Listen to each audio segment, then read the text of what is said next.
సదాశివపేట మండల పరిధిలోని మిలిగిరిపేట గ్రామంలో సోమవారం పండగ వాతావరణం నెలకొంది. గ్రామానికి చెందిన బోర్గుల లావణ్య గోపాలరెడ్డి నూతన ఇందిరమ్మ ఇళ్లు గృహప్రవేశ వేడుకలు ఘనంగా నిర్వహించారు. ఈ కార్యక్రమానికి టీజీఐఐసీ చైర్మన్ నిర్మలా జయప్రకాష్ రెడ్డి ముఖ్య అతిథిగా హాజరై రిబ్బన్ కట్ చేసి నూతన గృహాన్ని ప్రారంభించారు. ఈ సందర్భంగా మాట్లాడుతూ పేదల సొంతింటి కల సాకారం చేయడమే ప్రభుత్వం లక్ష్యమని పేర్కొన్నారు. అర్హులైన ప్రతి పేదవారికి ఇందిరమ్మ ఇళ్ల పథకం ద్వారా అండగా ఉంటామని భరోసా ఇచ్చారు. నూతన గృహంలో ప్రవేశించిన లావణ్య గోపాలరెడ్డి కుటుంబ సభ్యులకు ప్రత్యేక శుభాకాంక్షలు తెలిపారు.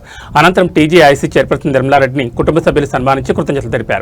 ఈ కార్యక్రమంలో CDC chairman Gadel Ramareddy, Sadasivpet block president Chatla Siddhartha, మండల అధ్యక్షుడు ఒగ్గు శ్రీనివాస్ మరియు గ్రామ సర్పంచ్ షావుద్దీన్, చందాపూర్ సర్పంచ్ మల్లేశం, ఆర్మూర్ సర్పంచ్ నాయికోట్ లావణ్య, మధు, కంబాలపల్లి సర్పంచ్ ఇందూరి బాబు, మిలిగిరిపేట ఉప సర్పంచ్ యాదయ్య, వార్డు సభ్యులు Padmamma, Malla Reddy, Sangareddy Srinivas, Ramulamma, Sabira, Lakshmi, panchayat secretary Ramulu, market committee director Madhukar Reddy మరియు గ్రామ పెద్దలు భద్రారెడ్డి, రామరెడ్డి, అంజిరెడ్డి, శ్రీనివాసరెడ్డి, మల్లారెడ్డి, అశోక్ రెడ్డి, దానయ్య, సంగారెడ్డి, ఉషయ్య, ఏసాబు, రియాజుద్దీన్, మహమ్మద్, గొల్ల మల్లేశం, గొల్ల మాణిక్యం, గొల్ల విఠల్ మరియు గ్రామ కాంగ్రెస్ కార్యకర్తలు, గ్రామస్తులు పాల్గొన్నారు.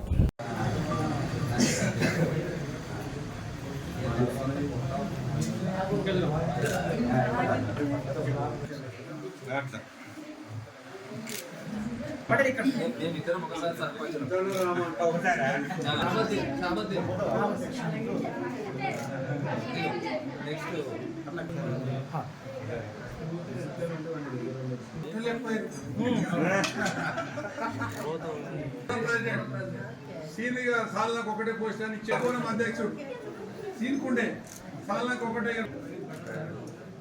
ఏదైతే లేని వాళ్ళు ఉన్నారో, ఎవరైతే అర్హులను ఉన్నారో వాళ్ళందరూ కూడా ఈరోజు అన్ని పథకాలు అందే విధంగా మరి చేస్తూ ముందుకెళ్తుంది. అది ముఖ్యమైన విషయం మనసులో పెట్టుకోవాలి. మీరందరూ కూడా మరి ఇలాంటి ప్రభుత్వాన్ని కాపాడుకున్న బాధ్యత మన మీదే ఉంది, మన చేతుల్లో ఉందని తెలియజేసుకుంటూ మరి ఇలాంటి గృహప్రవేశాలు ఎన్నో చేస్తున్నాం, రోజు చేస్తున్నాం. అసలు గృహప్రవేశాలు చేస్తుంటే వాళ్ళ చుట్టాలు స్నేహితులను పిలుచుకుంటారు. ఈరోజు గవర్నమెంట్ పరంగా వచ్చి చేస్తున్నాం. ఎంత ఆనందంగా అనిపిస్తుంది. ఇంట్లో ఉంటుంది మేము కల్లో కూడా అనుకోలేము. మరి ఈరోజు ఇంత మంచి ఇంట్లో ఇంద్రమ్మ ఇంట్లో ఉంటున్నామంటే ఈ గవర్నమెంట్, ఈ ప్రభుత్వం మాకు చేసిన మేలు మేము మర్చిపోము.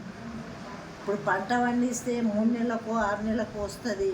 మరి అది ఏది ఉన్నా కానీ అప్పటికే అయిపోతుంది.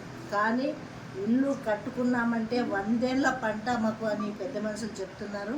మరి ఇలాంటి సహాయం చేసిన ముఖ్యమంత్రి రేవంత్ రెడ్డి గారికి, పొంగులేటి శ్రీనివాస్ రెడ్డి గారికి మేము కృతజ్ఞతగా ఉంటాము. ధన్యవాదాలు తెలియజేస్తున్నాము. 40 గజాలు ఉన్నా 30 గజాలు ఉన్నా కానీ కట్టుకోవడానికి మరి ముందుకు రండి అని నేను మీ అందరికీ తెలియజేస్తున్నా. ప్రభుత్వం వచ్చిన తర్వాత ప్రతి ఒక్కరు కూడా ఈ స్కీములు అందడం జరుగుతుంది. ముఖ్యంగా మహిళలకు ఫ్రీ బస్ మరి ముఖ్యమంత్రి గారు ఏ విధంగా అన్నారో కానీ ప్రతి మహిళను కోటీశ్వరాలు చేస్తానని మరి అదే పదంలో అదే మాట మీద మరి మహిళలకి గ్రూప్లో మరి వాళ్ళకి వడ్డీ రుణాలు ఇవ్వడం, మరి సంగారెడ్డి పట్టణంలో అయితే పెట్రోల్ పంపు పెట్టేయడం జరిగింది. అలాగే డ్రోన్స్ కూడా వాళ్ళకే మహిళలకు ట్రైనింగ్ ఇచ్చి ఇవ్వడం జరుగుతుంది. వాళ్ళు ఏమైనా చేసుకోవడానికి కూడా మరి ఇల్లు కట్టుకునే ముందు కూడా పైసలు మనకున్న పెద్ద సమస్య ఆరోగ్యానికి ఏదైనా విషయము సమస్య వస్తే ఆరోగ్యం పాడైనప్పుడు నీమ్స్లో పోతే 10 లక్షల వరకు గవర్నమెంటే భరిస్తుంది. మరి చాలామంది కూడా మన కాన్స్టిట్యూన్సీలో జిల్లాలు ఇవ్వడం జరిగింది. ఇంకా కూడా ఎవరైనా మరి ఆపరేషన్ అయినా ఏదైనా బిల్లు పెట్టుకుంటే కూడా సీఎం రిలీఫ్ ఫండ్ 2-3 నెలల్లోనే అందరు కూడా అందియడం జరుగుతుంది. మరి ఇలా చెప్పుకుంటూ పోతే చాలా ఉన్నాయి. ఇంకేమైనా స్కీమ్ జరుగుతుంది. మరి ఇంకా కూడా ఉద్యోగాలు కూడా చాలామందికి వచ్చినాయి. ఇలా మరి ప్రభుత్వంలో మనం ఉంటూ ప్రజల మధ్యలోనే ప్రభుత్వ యంత్రాంగాన్ని మరి మొన్ననే మన ప్రతి విలేజ్లలో మండల భయం లేకుండా ఇప్పుడు ప్రశాంతంగా అందరు కూడా ఎలాంటి భయం లేకుండా ఉండడం జరుగుతుంది. ఆ పుణ్యమంతా ఎవరిది? ఇప్పుడున్న ప్రభుత్వంది. ప్రజలు సుఖంగా ఉండాలి. ఇంద్రమ్మ పాలన అంటే ఎలా ఉండాలి అనేది మళ్ళీ ఇప్పుడు మన కళ్ళతో చూస్తున్నాం. కాబట్టి అదే కాకుండా రేషన్ కార్డులు మరి వచ్చినాయి. మీ ఊళ్ళో అందరికీ రేషన్ అందరికి కూడా అందరు కూడా రేషన్ కార్డులు ఇవ్వడం జరిగింది. ఎవరన్నా పెట్టుకొని వాళ్ళు ఎవరన్నా ఉంటే అప్లికేషన్ పెట్టుకోండి. మరి విలేజ్ సెక్రటరీ కూడా ఉన్నారు. త్వరగా మీకు 10-15 రోజులు 20 రోజుల్లో మీకు కొత్త రేషన్ కార్డు ఇస్తారు. రేషన్ కార్డుతో పాటు సన్న బియ్యం ఈరోజు కడుపు నిండా తినాలి. పురుగులు గవర్నమెంట్ ఇచ్చిన ఇళ్ళతోనే ఇంద్రం ఇల్లు కట్టుకున్నారు. మళ్ళీ 10 ఏళ్ళు ఎక్కడ కూడా మరి కట్టుకోలేని పరిస్థితి. మరి ఆ పరిస్థితిలో ఉండి చూసి మరి ఇప్పుడు ఇట్లా చూడగానే అసలు వాళ్ళ ఆనందము మరి పట్టలేనంత ఆనందంగా ఉన్నారు. సంతోషం అనిపిస్తుంది. ఇవే కాదు, గవర్నమెంట్ ఏదైతే మాట ఇచ్చిందో ప్రతిదీ కూడా నిలబెట్టుకుంటుంది.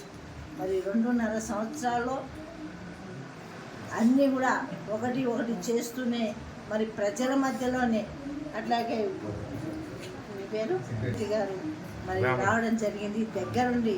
ఇవే ఎన్ని శాంక్షన్ అని 26 శాంక్షన్ అయితే 27 మరి రన్నింగ్లో ఉండడం జరిగింది. ఇంకా కూడా ఎందుకంటే ఎందుకు పెట్టుకోలేదు అంటే గత సంవత్సరం ప్రభుత్వం కల్పించిపోయింది. మరి ఇలాంటి వసతులు చేస్తున్న మన ప్రభుత్వాన్ని మర్చిపోకుండా మళ్ళీ మనం కూడా దానికి తోడుపాటు ఉండాలి. అట్లాగే రైతులకు కూడా పనిముట్లు కూడా ఇవ్వడం జరుగుతుంది.